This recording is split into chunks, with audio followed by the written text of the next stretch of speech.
Shalom Elohim, Bapak Ibu sekalian. Terima kasih untuk dukungannya selama ini. Apa kabar Bapak Ibu sekalian? Saya berharap, saya berdoa Bapak Ibu sekalian sehat, bahagia, dan dalam perlindungan Tuhan yang sempurna, serta diberkati Tuhan berlimpah-limpah. Hari ini kita akan mendengarkan kesaksian dari Bapak Muhammad Rizky Setiawan. Bapak yang masih muda ini adalah seorang pendeta sekarang, tetapi dahulu dia adalah seorang anak muda, seorang muslim yang sangat taat beribadah, sangat taat beragama. Bahkan beliau khatam Al-Quran, juga mengajari bapak-bapak di desanya, ya, di kampungnya dulu, mengaji, dan sangat aktif di dalam kegiatan-kegiatan masjid. Tetapi ada satu peristiwa yang sangat aneh, entah bagaimana beliau tiba-tiba ingin ke gereja ketika beliau berada di Manado.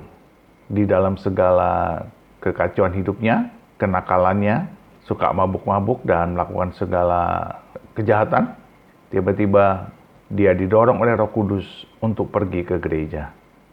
Bapak Ibu sekalian, bagaimana kesaksiannya? Mari kita dengarkan bersama-sama. Tuhan memberkati. Salam sejahtera bagi kita semua, ya. Perkenalkan, nama saya adalah Muhammad Rizky Setiawan. Itu nama lahir saya. Ketika saya percaya Tuhan, seorang pendeta yang membaptis saya, dia memberi nama tambahan, yaitu Yeremia, ya. Jadi Muhammad Yeremia Rizky Setiawan. Ada dua nama nabi besar situ, Nabi Muhammad dan juga Nabi Yeremia, atau kalau misalkan di agama saya sebelumnya biasa dikenal sebagai Nabi Urmiyah, ya. Jadi awal mula kalau mau cerita soal kesaksian saya ini dilahirkan dari keluarga Muslim, ya, dari keluarga Muslim yang ladikal. Saya adalah putra ketiga dari Bapak Ahmad Yani dan ibu saya Suyanti. Jadi nama orang tua saya Ahmad Yani dan ibu saya Suyanti. Saya dibesarkan, ya, saya dibesarkan, dididik dengan agama yang sangat sangat keras yang mendidik saya, yaitu agama Islam, saudara yang terkasih dalam Tuhan. Jadi saya itu waktu masih kecil, orang tua saya itu memang didik saya habis-habisan. Saya dididik, saya harus jadi Islam. Saya bahkan orang tua saya waktu saya masih TK, saya itu sudah dimasukkan di TPQ, Taman Pendidikan Quran, ya, atau TPA, Taman Pendidikan Al-Quran. Saya SD di Lampung, di Tulang Bawang. TPA yang saya ikut pendidikan, tempat pendidikan Al-Quran itu ada di daerah Tugu Kuning namanya, di bagian Tulang Bawang, Unit 2. Nah, saya dididik sangat keras sama orang tua saya. Orang tua saya bilang, kamu nggak boleh pegang Alkitab, karena Alkitab itu haram, katanya, ya, kata orang tua saya itu. Kamu tidak boleh berteman dengan orang-orang Kristen, karena orang-orang Kristen itu kafir. Orang-orang Kristen itu orang-orang yang tersesat, ya. Sehingga sejak kecil saya sudah didoktrin, tidak boleh berteman orang Kristen, tidak boleh menjawab Islam dari orang Kristen, bahkan tidak boleh memegang Alkitab orang Kristen. Karena haram bagi saya itu, orang tua didik saya seperti itu. Sampai saya SD, saya masih kelas 2 SD, saya sudah hafal Al-Quran. Karena memang setiap hari saya dididik. Saya sekolah, sorenya saya harus menempuh pendidikan di TPQ, di Unit 2 di Tulang Bawang, sampai malam saya belajar tentang Islam. Itu saya masih kecil. Sehingga kelas 3 SD saya sudah hafal Al-Quran, ya. Kelas 2 SD saya sudah bisa membaca Al-Quran. Kelas 3, begitu naik kelas 3, ya, saya masih ingat orang tua saya kasih hadiah sama saya. Ketika saya kelas 3, saya sudah bisa hafal yang namanya Al-Quran, ya. Tapi seiring saya berjalan, pertumbuhan saya masih anak-anak, saya hafal Quran, tapi saya nggak paham. Saya nggak paham apa itu Islam. Saya nggak paham apa itu Muhammad. Saya nggak paham. Karena yang ditekankan, didoktrin kepada saya adalah menghafal, menghafal, menghafal. Jadi saya harus hafal bacaan-bacaan sholat, saya harus hafal Al-Quran, saya harus hafal doa-doa, doa kepada orang tua, doa tidur, ya, bahkan doa masuk WC, doa masuk rumah, itu saya disuruh menghafal sama orang tua saya. Sampai yang luar biasanya, seperti saya katakan tadi, sejak kecil itu saya dididik abis-abisan. Saya tidak pernah punya sejarah waktu masih SD itu berteman dengan orang Kristen, tidak. Saya benci mereka karena orang tua saya tanamkan doktrin seperti itu. Ya, jadi itulah, makanya saya selalu katakan kepada jemaat yang saya layani sekarang, karena saya adalah seorang pendeta, saya katakan kecintaan terhadap agama kita atau doktrin atau pengajaran itu harus ditanamkan kepada anak-anak kita sejak dini. Karena mengapa saya bisa radikal, mengapa saya bisa fanatik terhadap ajaran saya? Karena dari kecil itu sudah ditanamkan hal-hal kepercayaan terhadap Al-Quran. Nah, seiring berjalannya waktu, saya menginjak SMP, orang tua saya pindahkan saya untuk bersekolah di Jawa, tepatnya di Blitar, di desa Sumberjo, saudara ya. Nah, ketika saya sampai di situ ada masjid besar di rumahnya nenek saya. Dan masjid besar ini kosong. Kosong, dan saya menjadi penginjil Islam. Saya jadi tukang dakwah. Ya, saya buka, saya bersihin masjid yang sudah kotor, terus kemudian saya kumpulin orang-orang Islam. Waktu itu bulan Ramadan, ya. Saya menginjak SMP itu kira-kira tahun 2005-2006 ya, saudara. Nah, saya ada di Blitar, di Sumberjo, dan saya ini sama orang-orang tua, mereka tidak tahu sholat, mereka tidak bisa sembahyang, karena mereka adalah orang Islam, tapi mereka tidak pernah dididik pemahaman tentang Al-Quran, pemahaman tentang sholat, ya. Itu di desa Sumberjo, Kecamatan Selorjo, Kabupaten Blitar. Nenek saya dan om-om keluarga saya masih di sana sampai sekarang. Makanya saya rindu menyapa mereka, ya, sekalipun mereka belum bisa menerima keadaan saya yang seperti ini. Saya barusan tadi ditelepon sama keluarga-keluarga, ketika mereka lihat saya akan tampil di YouTube-nya Bapak Yusuf Manubulu. Ya, saya berkata puji Tuhan. Nah, jadi saya pernah menjadi guru ngaji sekaligus imam di masjid itu. Saya pernah menjadi imam di masjid itu ketika saya masih berumur kira-kira berumur 11 tahun. Saya umur 11 tahun saya sudah menjadi imam masjid di situ. Dan saya mengajari orang-orang tua mengaji, anak-anak mengaji, alif, ba, ta, sa, jim, ha, ho, dal, zar, ro, jai, sin, sin, sod, do, to, god, dan seterusnya, saudara. Terus kemudian saya ajarin mereka surat-surat, saya kasih mereka juz amma, surat-surat pendek saya ajarin kepada mereka, kul a'udzu birabbinas malikinas, terus kemudian kul a'udzu birabbil falak min syarri ma khalaq, dan lain sebagainya.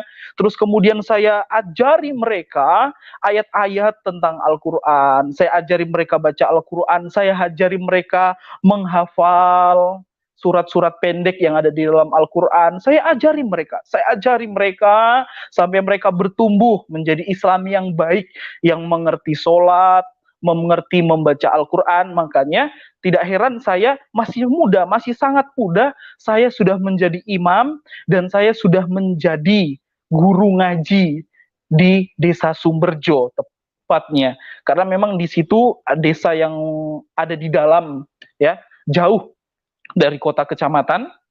Jadi sampai di sana mereka kurang pengetahuan tentang agama mereka. Mereka menyatakan diri Islam, karena begitu lahir sudah Islam, jadi mereka berpikir, seharusnya saya Islam, ya gitu, saudara ya. Jadi saya mengajari mereka, makanya mereka sayang sekali sama saya. Tahun lalu saya pulang, mereka dengar saya jadi pendeta, saya tidak boleh lagi pulang kampung.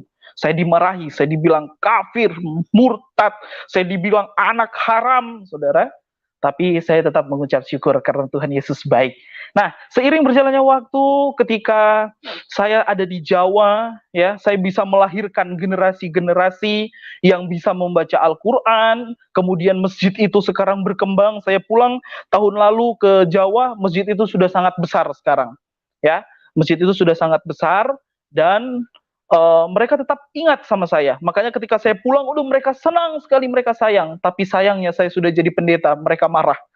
Nah, dan kemudian ketika saya sudah sangat mencintai agama saya Islam, ya, kemudian dari Jawa saya dipindahkan sekolah sama orang tua saya dipindahkan ke Jakarta.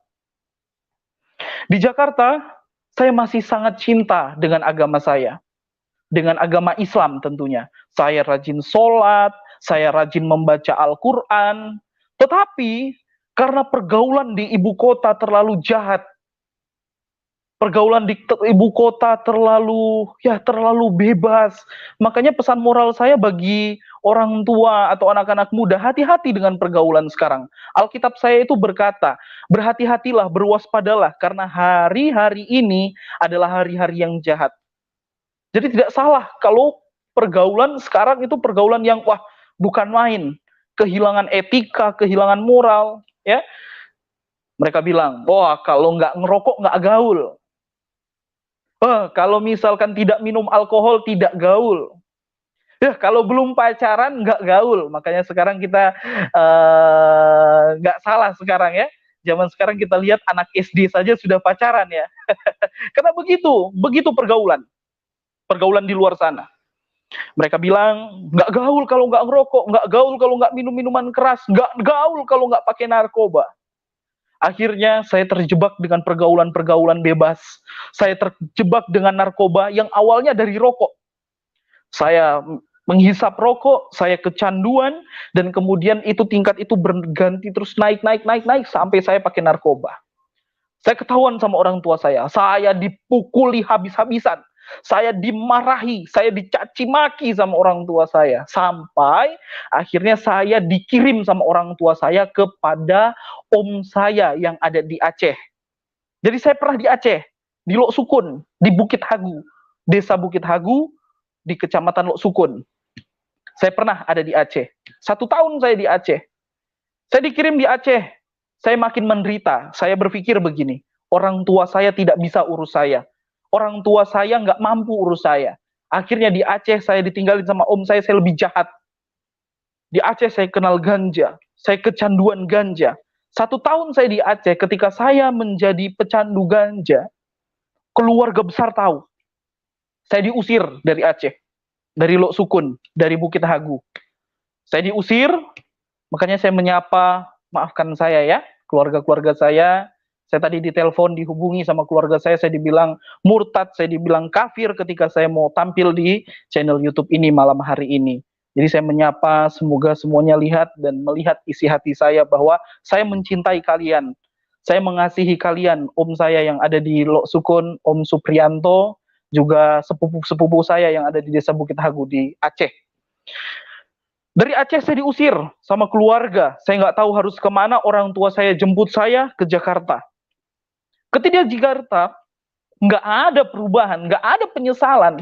Saya tinggalkan sholat, saya tinggalkan Al-Quran, saya mulai hidup berfoya-foya. Saya mulai keluar masuk pub, saya mulai terikat dengan narkoba, sampai orang tua saya mau masukkan saya di panti rehabilitasi. Tapi beberapa kali saya lari dari rumah. Sampai akhirnya orang tua saya di Jakarta, ya tepatnya di Klender, orang tua saya bangkrut. Ketika orang tua saya bangkrut, mereka mencari jalan keluar, mau usaha baru. Papa bilang dia udah nggak mau lagi usaha-usaha, dia suka mau jadi bos, ya. Dia nggak mau lagi buka rumah makan, dia nggak mau lagi karena sudah bangkrut. Akhirnya orang tua saya cari program transmigrasi dan orang tua saya pilih ke Manado. Itulah ceritanya kenapa saya bisa ada di Manado gitu. Ketika tiba di Manado, orang tua saya harapkan saya ini berubah. Karena di Manado itu tidak ada narkoba. Itu pandangan dari orang tua saya. Tapi di Manado, tepatnya di desa Tompaso Baru, hidup saya itu lebih kacau, berantakan lagi. Kami pindah di Manado itu tahun 2013. Kami pindah di Manado. Tahun 2013 hidup saya berantakan. Kacau saya di Manado. Saya tiada hari tanpa mabuk. Saya kenal judi, bahkan saya sering terlibat peperangan antar kampung ya, Tompaso Baru. Kalau saudara bisa share di Google, kampung saya itu dulunya sangat luar biasa di Tompaso Baru itu. Sering terjadi kekacauan. Tapi puji Tuhan, kampung saya sekarang Tuhan sudah pulihkan karena banyak orang-orang bertobat. Jadi tahun 2013 hidup saya berantakan, saya kacau. 2 tahun saya tiada hari tanpa minuman keras. Sampai akhirnya tahun 2014 saya kena sakit. Saya kena sakit, saya muntah-muntah darah. Dan saya hampir mati. Saya kesakitan. Tapi nggak ada tobatnya. Saya bilang, Tuhan, ya Allah, saya mau bertobat. Ya Allah, saya mau bertobat. Saya mulai kembali sholat. Ya dasarnya manusia ya. Bertobat, sholat, sehat, bikin dosa lagi. Gitu. Ketika saya bikin dosa lagi, bertahun-tahun itu. Ketika tiba saatnya tahun 2015, bulan Desember, memang betul-betul saya hampir mati. Saya muntah-muntah darah karena minuman keras. Di situ saya ambil komitmen. Saya buang rokok saya tidak mau rokok lagi, saya tidak mau minum minuman keras lagi, saya mau benar-benar tobat. Ya Allah, saya mau tobat, saya mau kembali baca Al-Quran. Karena sekian lama saya sudah tidak membaca Al-Quran, saya mulai lupa. Sampai saya membeli Al-Quran, sampai sekarang Al-Qurannya itu masih ada. Ketika saya bertobat itu, saya beli Al-Quran. Ini Al-Qurannya. Ya, ini Al-Qur'annya. Saya simpan dan saya baca tiap hari. Namanya di Manado mayoritas Kristen. Makin bertumbuh iman saya. Saya rajin sholat dan saya di desa Liandok di Transmigrasi itu, pimpinan masjid pilih saya sebagai ketua pemuda remaja pengurus masjid. Ya. Saya dipilih oleh Bapak Amiruddin, ya, Ustadz kami yang ada di Liandok itu, di Desa Tompaso Baru di Manado. Saya dipilih jadi pengurus masjid. Saya setia, ya, tapi di balik kesetiaan saya itu saya sering menjatuhkan tetap orang-orang Kristen. Karena apa? Sejak kecil orang tua saya sudah tanamkan, orang Kristen itu kafir, orang Kristen itu sesat, orang Kristen itu musuh. Saya ditanamkan begitu sama orang tua saya. Makanya saya sangat benci sama orang-orang Kristen. Tapi begitu menginjak tahun 2016, ya, saya tiba-tiba minum lagi. Minum minuman keras lagi. Ketika minum minuman keras, waktu itu tahun baru 2016, ya. Dari tanggal 30 di akhir tahun mau ke tanggal 1 malam puncaknya itu, saya tiba-tiba mabuk. Dan saya sadar pagi-pagi saya sudah ada di depan gereja. Di depan pastori. Saya kabur. Karena saya malu sama pendeta.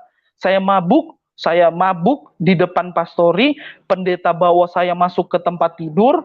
Terus kemudian pendeta ini, saya muntah. Muntah darah lagi. Pendeta ini, Bapak Pendeta Denny Morai namanya. Dia yang bersihin baju-baju saya dari darah, dari muntah-muntah, saya dibersihkan. Pagi-pagi saya malu, saya kabur. Dan kejadian itu datang lagi. Besoknya saya mabuk-mabuk di kampung lain. Tapi tiba-tiba saya ada di situ. Saya mulai takut. Loh, kenapa ini? Masa saya mabuk di kampung lain, tapi tiba-tiba ketika saya pingsan, saya ada di tempat Bapak Pendeta Denny Morai ini tadi. Wah, saya mulai ketakutan. Wah, benar-benar ketakutan saya. Ketakutan kayak gimana ya? Pokoknya takut sekali. Tapi di sisi lain, saya berpikir, ini Bapak Pendeta ini baik sekali. Kenapa dia mau ambil saya ya di got di pinggir jalan? Saya diambil, baju-baju saya dibersihkan, terus kemudian saya dibawa masuk ke dalam kamar, dipakaikan selimut, saya dibersihkan. Bangun pagi saya sudah ada kopi, biarpun kopinya nggak saya minum, saya lari ya, karena saya malu. Tapi pendeta ini baik. Tapi saya tetap benci. kafir. Namanya pendeta itu pimpinan kafir. Pendeta itu sesat, yang suka menyesatkan umat, itu pendeta yang saya tahu. Sekalipun dia baik, tapi di sisi lain dia baik sekali.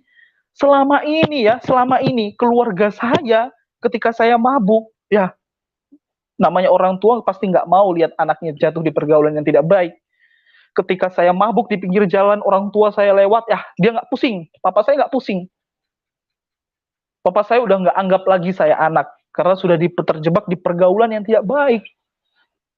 Tapi kemudian pendeta ini selalu menaruh kasihnya kepada saya. Dia yang melayani di desa kami. Ketika saya mabuk, saya tidur di gereja atau di pastorinya Bapak Pendeta Denny Mora ini, saya ketakutan. Saya bilang, Bapak ini kafir, tapi di sisi lain, Bapak ini baik sekali.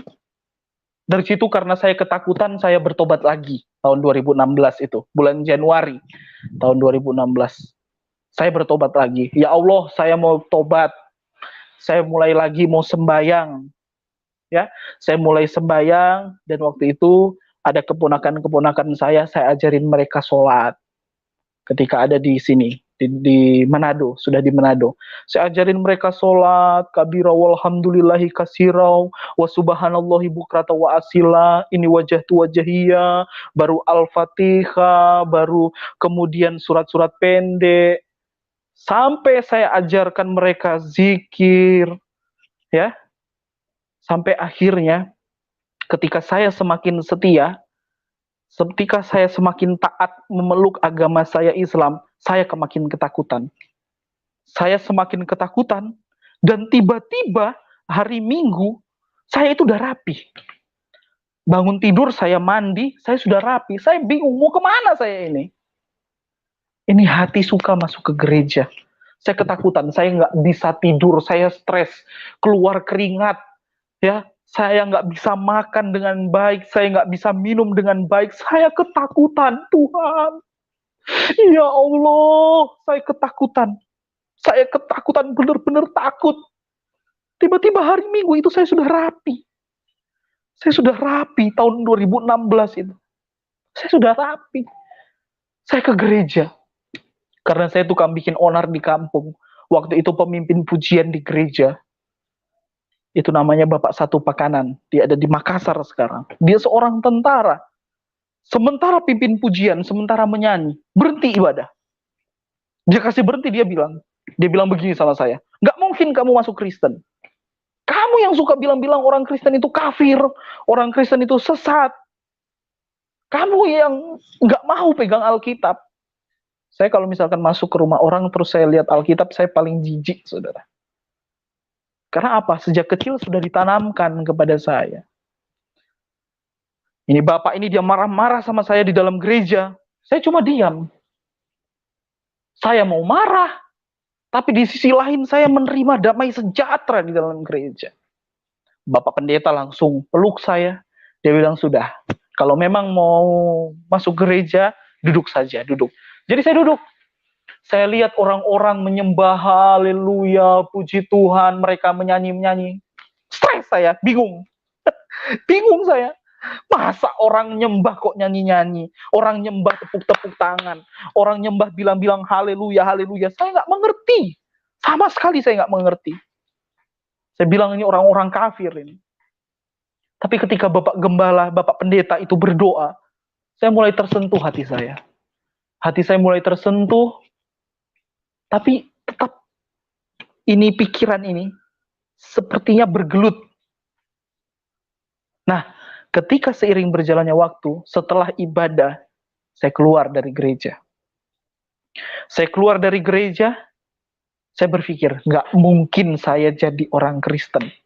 Orang Kristen itu sesat, orang Kristen itu kafir, orang Kristen itu pasti masuk neraka. Itu yang ditanamkan kepada saya dari orang tua saya.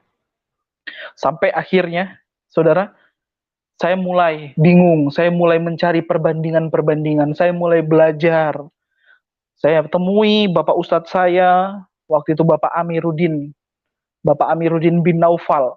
Ya, dia adalah aktivis di masjid kami, ya. Masjid kami, dan dia sering bawa tim. dari Ahmadiyah kalau saya tidak salah. Dia sering bawa tim, jadi sering saya tanya-tanya, Pak, kenapa orang Kristen ini masuk neraka?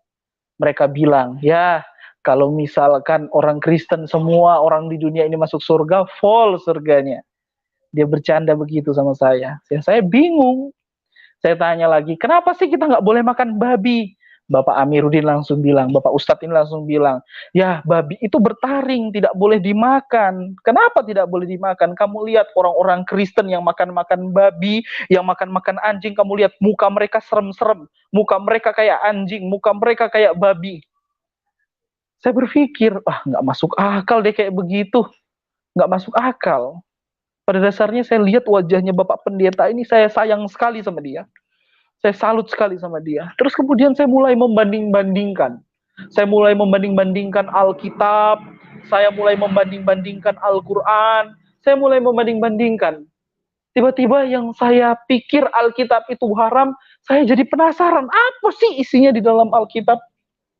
Wah, lebih kacau lagi saya, habis saya. Lebih kacau lagi.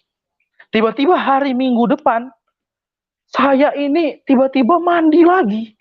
Saya sudah pakai baju rapi, dan tiba-tiba ini hati ini pokoknya seperti ditarik begini. Seperti ditarik, kamu harus masuk gereja pokoknya. Ini hati saya ini rindu masuk gereja. Saya masuk ke gereja. Ada damai sejahtera. Saya tidak alami lagi ketakutan. Saya tidak alami lagi itu ketakutan, memang ketakutan yang mengerikan. Seumur saya hidup saya nggak pernah ketakutan seperti itu. Saya ketakutan, saya datang ke gereja, saya alami damai sejahtera. Akhirnya saya bilang begini, saya keceplosan sama Bapak Pendeta. Bapak Pendeta, gimana caranya menjadi orang Kristen? Saya mengambil keputusan untuk jadi orang Kristen. Bapak Pendeta baptis saya itu tanggal 27 Februari tahun 2016. Saya dibaptis oleh Bapak Pendeta Diani Morai. Ketika saya dibaptis, saya menyatakan diri saya orang Kristen. Orang tua saya usir saya. Orang tua saya marah sama saya. Orang tua katain saya, kamu anak durhaka, nggak dengar sama orang tua. Saya dipecat jadi anak. Saya dibegituin sama orang tua saya, sama papa saya. Saya dimarahin. Kamu itu dari kecil itu papa sekolahin kamu di TPQ. Papa ajarin kamu baca Al-Quran. Papa ajarin kamu untuk menghafal Al-Quran. Bahkan kamu bisa jadi imam, bisa jadi penghafal Al-Quran. Saya sudah berkali-kali khatam. Sudah tidak terhitung lagi. Karena orang tua saya itu didik saya dengan keras. Saya diusir. Oh, keluarga-keluarga yang dari Aceh, yang dari Magelang, yang dari Jawa, yang dari Blitar, yang dari Surabaya, saya diserang habis-habisan. Saya dibilang, kamu nggak boleh lagi pulang ke Jawa, kamu nggak boleh lagi datang ke Aceh. Saya mulai alami intimidasi. Saya mulai mengalami saya ini dibenci, saya dimarahi sama keluarga. Tapi di sisi lain, saya itu bersyukur sekali sama Tuhan. Saya bilang begini sama Tuhan, Tuhan, saya nggak tahu siapa itu Yesus. Saya nggak tahu sama sekali siapa itu Yesus. Tapi kalau memang Yesus itu Tuhan, nyatakan. Saya minta tanda sama Tuhan, kalau saudara mau tahu. Saya bilang begini sama Tuhan, Tuhan, kalau memang Yesus itu ada, saya ini udah dibuang sama keluarga saya. Saya udah nggak ada pekerjaan, saya dibuang sama keluarga saya, terus saya mau hidup dari apa? Banyak orang-orang bilang, dibayar berapa kamu masuk Kristen? Dibayar berapa kamu jadi orang Kristen? Dibayar berapa kamu? Oh Tuhan, saya tinggalkan pekerjaan, saya tinggalkan keluarga karena saya ikut Tuhan. Karena apa? Tuhan jamah hati saya. Saya bilang, yang rubah hati saya ini bukan pendeta. Yang rubah hati saya ini bukan pendeta. Pendeta nggak pernah bicara apa-apa sama saya. Bukan orang-orang Kristen yang ubah hati saya. Tapi Roh Kudus, Tuhan yang ubah hati saya. Makanya saya selalu katakan, manusia di dunia ini tidak ada yang bisa mengubah hati. Tapi cuma Tuhan yang mampu mengubah hati. Nah, ini keputusan hati saya. Keputusan hati saya untuk terima Tuhan. Saya bilang, Tuhan, tandanya seperti ini. Kalau orang tua saya, mama dan papa percaya Tuhan seperti yang saya alami, tidak ada yang memberitakan Yesus, tidak ada yang memberitakan Alkitab. Saya bilang sama Tuhan, Tuhan, saya mau jadi pendeta. Saya mau sekolah Alkitab. 3 bulan saya berdoa. 3 bulan saya berpuasa. Gak punya uang. Gak punya uang, saudara. nggak punya uang, ikut Tuhan nggak punya uang, nggak ada yang bayar. Jadi tuduh-tuduhan kalau saya dikatakan saya ini dibayar dan lain sebagainya, tidak, saudara. Saya kelaparan, saya berpuasa, tekuk lutut, saya berdoa. Di sisi lain keluarga-keluarga saya telepon saya, beberapa keluarga saya blokir saya di FB, blokir di WA, saya diblokir. Saya dimarahi sama keluarga saya. Saya sayang mereka.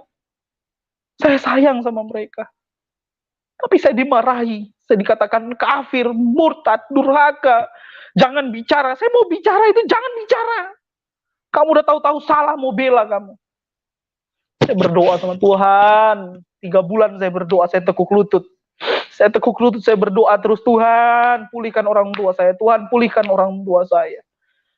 Saudara, pada hari kenaikan Tuhan Yesus, itu bulan Mei, saya tidak salah bulan April atau bulan Mei, tiba-tiba orang tua saya datang ke gereja. Saya kaget. Saya waktu itu, selama itu saya tinggal sama Bapak Pendeta. Saya tinggal sama Bapak Pendeta, tapi karena saya malu mau minta makan terus sama dia. Enggak, saya malu. Waktu pas kenaikan Tuhan Yesus Kristus tahun 2016, hari raya kenaikan, orang tua saya datang, mama dan papa. Saya tanya, siapa yang panggil masuk gereja? Enggak. Saya tanya, siapa yang ajari Tuhan? Enggak. Terus mama saya bilang begini, mama sering nangis, mama udah nggak lihat kamu lagi. Orang-orang datang. Wah, Ricky dulu ya. Saya biasa dipanggil Ricky di kampung. Dulu dia tukang bikin rusuh di kampung. Mukanya itu nggak pernah, kalau orang Manado bilang, nggak pernah nggak pernah lurus mukanya, bengkok terus. Karena muka mabuk itu jelek banget, saudara. Tapi sekarang setiap kali dia ketemu orang, dia senyum, dia sapa. Karena apa? Saya termotivasi dengan pendeta saya yang baptis saya, Bapak Pendeta Bideni Mora, yang kasih nama saya Yeremia. Saya termotivasi hidup seperti dia. Saya mau hidup seperti dia. Banyak orang sayang, banyak orang senang. Saya mau hidup seperti dia. Jadi kemana-mana saya sapa orang, saya senyum. Nah, mereka sampaikan ke orang tua saya tentang perubahan saya. Mama saya senang. Jadi saya mau katakan, pesan saya juga bagi orang-orang Kristen, bukan cuma berkhotbah, gaya hidup yang bisa jadi berkat, itu bisa menjadi teladan bagi orang-orang di luar sana. Orang tua saya tidak pernah ada yang injili, tidak pernah ada yang kasih Alkitab, jangan-jangan kasih Alkitab, dengar Alkitab aja risih orang tua saya. Nama orang tua saya Ahmad Yani, papa saya Ahmad Yani. Baru nama Ahmad, keras dia. Keras. Kalau orang Kristen bilang Assalamualaikum, dia bilang haram. Orang tua saya, papa saya. Tiba-tiba dia masuk ke gereja. Saya takut. Saya pikir mereka mau marah. Tapi mereka ternyata dijamah Tuhan. Mereka datang ke gereja dan mereka bilang sama Bapak Pendeta, kami mau masuk Kristen. Hati saya langsung berpikir, Tuhan Yesus itu benar-benar ada. Saya bilang, Tuhan Yesus itu benar-benar ada. Dia dengar doa saya. Dia dengar doa saya. Yesus itu benar-benar ada. Yesus tidak mati. Yesus bukan cuma sekedar nabi, tapi Isa Al-Masih itu adalah jalan kebenaran dan hidup menurut Alkitab saya. Saya mulai membayangkan, Tuhan, saya mau tepati janji saya. Saya mau sekolah Alkitab. Tapi untuk melewati sekolah Alkitab itu nggak gampang. Nggak gampang. Orang tua saya terima Tuhan, wah, saya pikir selesai orang tua terima Tuhan. Tidak. Keluarga saya ngabis-ngabisin saya, dikata-katain lagi. Kamu kenapa kasih orang tua kamu masuk Kristen? Dibayar berapa sih keluarga kalian? Kalau memang kalian udah nggak punya apa-apa, bilang sama kami. Nanti kami kirim uang buat beli tanah di sana. Buat beli rumah di sana. Itu keluarga-keluarga saya yang di Jawa bilang begitu. Oh, Tuhan saya dituduh. Dibilang Tuhannya orang Kristen itu 3. Tuhannya orang Kristen itu manusia. Tuhannya orang Kristen itu beranak. Katanya begitu.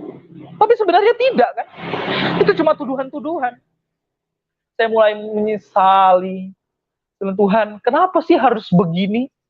Kenapa sih harus begini? Dan Alkitab saya katakan, ikut Tuhan itu bukan senang, tapi turut menderita karena memikul salib Yesus. Orang tua saya mengikut Tuhan, itu mujizat. Karena saya minta tanda sama Tuhan. Dan kemudian saya harus ikut namanya training. Itu 1 tahun. Saya tinggal di rumahnya Bapak Pendeta, saya digodok. Saya disuruh bangun gereja, saya berpikir begini, saya ini mau jadi pendeta atau mau jadi kuli bangunan? Saya disuruh pikul balok, saya disuruh pikul semen, saya disuruh angkat seng, saya disuruh campur adukan semen. Saya disuruh bangun gereja, Bapak Pendeta bilang, kalau gereja ini belum kelar, belum selesai, kamu belum boleh sekolah Alkitab. 1 tahun saya habis-habisan. Nggak ada duit, kelaparan, nggak punya apa-apa. Baju ibadah saja, baju ibadah saudara tahu, orang-orang kasih, jemaat kasih, karena mereka tahu saya nggak punya uang, nggak ada pekerjaan. Masih mending kuli bangunan, kerja dibayar, saya nggak dibayar. 1 tahun lebih itu, saya nggak dibayar, sama sekali nggak dibayar. Saya sering kelaparan, sampai akhirnya tahun 2017, bulan Agustus, saya menempuh pendidikan sekolah Alkitab di Langowan. Ketika saya ikut sekolah Alkitab, saya pikir sekolah Alkitab itu mudah, enak, tinggal belajar, tapi nggak banyak proses di sekolah Alkitab. Dan saya banyak alami mujizat Tuhan di sekolah Alkitab. Saya nggak punya uang, teman-teman saya belanja, saya nggak punya apa-apa. Saya sering kehabisan sabun, saya sering kehabisan odol, karena saya nggak punya apa-apa. Ketika saya masuk kelas 1 sekolah Alkitab Langowan, nggak punya apa-apa. Dan saya nggak malu untuk minta-minta. Saya kehabisan. Tapi Tuhan itu tidak pernah tinggal diam. Di dalam sekolah Alkitab, saya selalu mendapatkan pertolongan Tuhan tanpa saya sadari. Akhirnya ketika selesai saya sekolah Alkitab Langowan, tahun 2018 saya selesai, dan saya mulai bergelut di dunia penginjilan. Karena saya ada basic pengetahuan tentang Islam, saya kemudian direkrut di tim penginjilan. Jadi saya sudah menginjil seluruh Indonesia bagian barat, saya sudah menginjil. Saya sudah KKR, saya sudah menginjil, saya berkhotbah di lapangan, saya berkhotbah di pedalaman, saya berkhotbah di gereja besar, saya khotbah di gereja kecil, saya sudah keliling Indonesia Barat. Batam, Aceh, Medan, saya sudah keliling semua. Jakarta, Jawa, Bandung, Bali, saya sudah keliling semua. Saya sudah memberitakan Yesus. Tapi keluarga saya itu incar saya. Keluarga saya nggak mau lagi saya hidup. Karena apa? Mereka lihat saya jadi pendeta. Jangankan jadi pendeta, jadi orang Kristen aja mereka marah jadi pendeta. Dan saya berpikir, saya nggak pernah dibayar. Saya menginjil, saya kelaparan. Saya pernah kehabisan uang tiket di Surabaya. Saya pernah kehabisan uang tiket, saya nggak bisa kemana-mana. Dan saudara tahu, saya berdoa, Tuhan kirim tiket. Bagaimana caranya? Saya nggak tahu, saya kehabisan. Jangan berpikir ikut Tuhan itu dibayar. Nggak dibayar sama sekali saya. Saya menginjil, tiket saya terbang ke sana, terbang ke sini, saya nggak dibayar. Tuhan Yesus yang sediakan semua kebutuhan saya. Saya menginjil, saya menginjil kemana-mana. Dan saya sudah lihat pertolongan Yesus. Saya sudah lihat banyak mujizat. Saudara tahu di daerah Pekanbaru, ya, di Pematang Rebah, saya pernah khotbah. Di situ ada orang kanker disembuhkan sementara khotbah. Payudara yang besar tiba-tiba pecah disembuhkan. Saya sudah pernah lihat orang gagar otak disembuhkan sementara ibadah.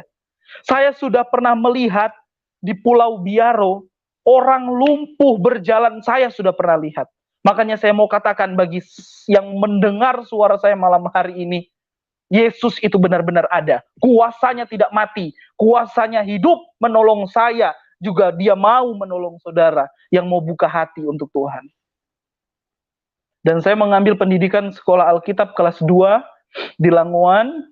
Dan setelah saya mengambil pendidikan sekolah Alkitab kelas 2, Tuhan pertemukan saya dengan istri saya yang baik tentunya, yang cantik, yang luar biasa, yang selalu perhatian. Dia sekarang sementara berdoa sekarang. Ketika kami menikah dan kami cari perumahan, ya, kami cari perumahan, saudara tahu pernikahan kami juga mujizat. Saya uang dari mana? Nggak ada yang bayar saya. Saya nggak usaha, nggak tahu-tahu tiap bulan itu harus ada penghasilan, enggak. Dan kami menikah tanggal 18 bulan Juli kemarin. Jadi saya baru menikah, ya, baru 1 bulan menikah, saudara. Kami merintis pelayanan yang ada di perumahan. Dan saudara tahu, kami belum ada gereja. Kami belum ada gereja, kami masih beribadah di rumah. Saya berpikir dulu begini, ya, yang ada di pikiran saya. Jadi pendeta itu enak, gerejanya besar, dibangun sama sinode, ya, sama pimpinan gereja itu dibangun, dibayar tiap bulan. Saya berpikir begitu dulu. Dan orang-orang lain pasti berpikir, keluarga saya dipikir, kamu jadi pendeta itu dibayar, dikasih gereja, dikasih rumah, dikasih mobil. Enggak, jangankan mobil, bannya aja saya nggak punya. Sampai sekarang, saya masih berdoa, Tuhan, saya mau minta lahan gereja. Berdoa, mau minta sama siapa? Mau minta sama manusia? Enggak. Kami jadi pendeta nggak dibayar. Kami melayani dengan hati. Saudara tahu, belum berapa bulan saya melayani di sini, pernah 1 hari kami kehabisan beras. Kami nggak punya uang. Pernah kami alami itu. Pernah kami alami itu. Kehabisan, kelaparan. Padahal pengantin baru. Tapi kami udah kehabisan. Karena apa? Kami ikut Tuhan. Kami jadi pendeta, nggak ada yang bayar. Sekali lagi, nggak dibayar. Melayani dengan hati. Kalau saya dibayar, pasti saya udah punya gereja sekarang. Tidak. Tapi saudara lihat, ini adalah gereja saya. Ya, gereja tempat saya melayani, saya merintis di perumahan, kami beribadah itu di depan rumah, di teras. Kami belum punya gedung gereja. Ini saya masih berdoa sama Tuhan. Kalau jadi pendeta itu dibayar, gerejanya dibangun, enak. Tapi ini enggak. Enggak, jadi semua tidak seperti apa yang saudara-saudara saya pikirkan, bahwa saya itu dibayar, dikasih gereja, dikasih mobil, dikasih rumah. Enggak. Ikut Yesus itu menderita, pikul salib, bukan enak-enak makan tidur, enggak. Melayani dengan hati. Dan pelayanan saya, sebelum saya jadi gembala pun di sini, atau sebelum saya jadi pendeta di sini, saya sudah menginjil ke jalan-jalanan. Saya sudah memberi makan anak-anak jalanan. Uangnya dari mana? Saya nggak tahu. Tuhan yang kasih. Itu tanda mujizat Tuhan. Jadi kalau saya sampai saat ini masih ada, masih sehat, masih kuat, semua karena Tuhan. Dan apa yang membuat saya benar-benar yakin bahwa Yesus itu ada? Karena saya ini merasakan kehadiran Yesus. Saya merasakan bahwa Yesus itu benar-benar ada.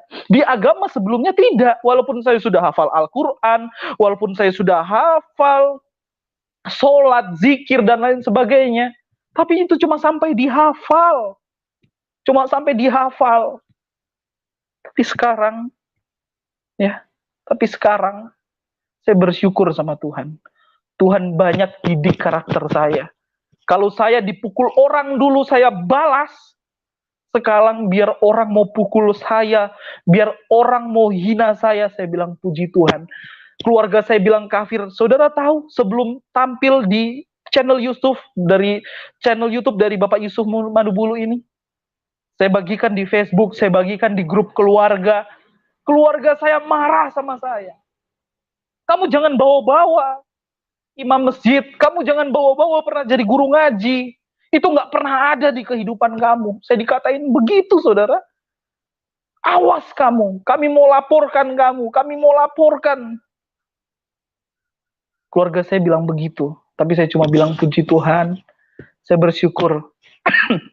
Saya bersyukur Tuhan bisa ubahkan saya. Dan Yesus itu benar-benar ada. Yesus itu benar-benar ada.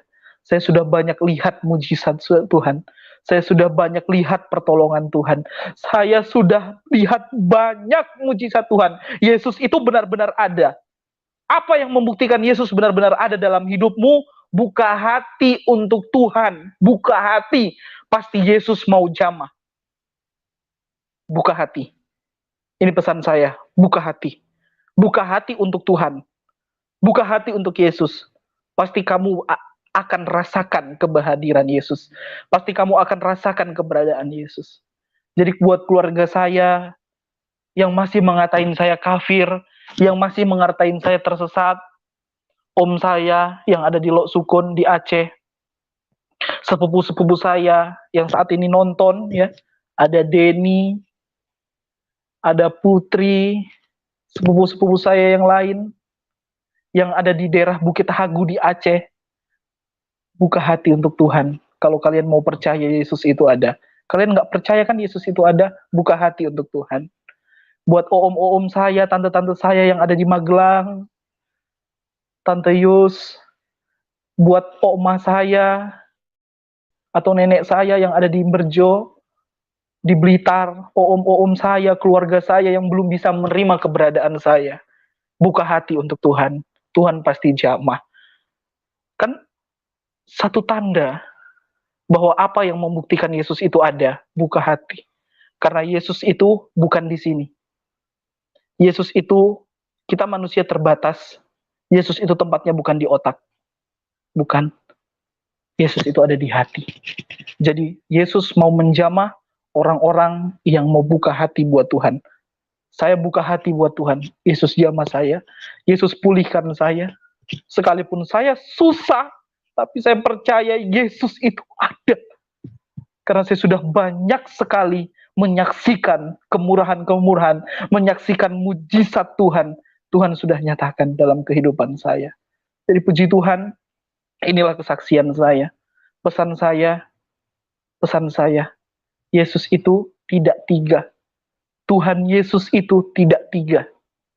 Alkitab tidak pernah dipalsukan. Alkitab sampai sekarang masih asli. Masih sangat asli. Alkitab tidak pernah dipalsukan. Yesus tidak pernah salah. Yesus bukan tidak. Yesus bukan anak atau diperanakan secara lahiriah. Tidak. Yesus itu adalah satu-satunya juru selamat buat saya dan buat saudara yang mau buka hati buat Tuhan. Puji Tuhan, puji Tuhan, puji Tuhan, kesaksian yang luar biasa dan sungguh menakjubkan.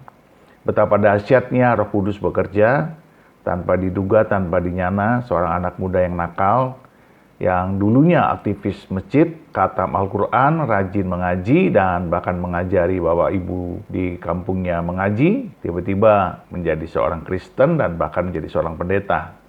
Ini luar biasa Bapak Ibu, pekerjaan Roh Kudus yang tidak pernah kita bayangkan, tidak pernah kita duga. Tetapi Tuhan kalau sudah ingin menyelamatkan jiwa-jiwa, tidak ada yang bisa menolaknya. Karena Tuhan kita adalah Tuhan yang mengasihi. Seberapa besar pun dosa kita, seberapa besar pun kesalahan pelanggaran kita, Tuhan yang mengasihi, Tuhan juga yang mengampuni, Tuhan juga yang menyelamatkan. Itulah Tuhan kita Yesus Kristus. Mari Bapak Ibu sekalian kita terus percaya, kita tetap semangat dan jangan lupa bersaksi dan teruslah berdoa bagi keselamatan jiwa-jiwa di seluruh dunia dan juga di Indonesia tentunya. Tuhan memberkati kita di dalam nama Bapa dan Anak dan Roh Kudus di dalam nama Tuhan Yesus. Haleluya, haleluya. Amin, amin, amin, amin, amin.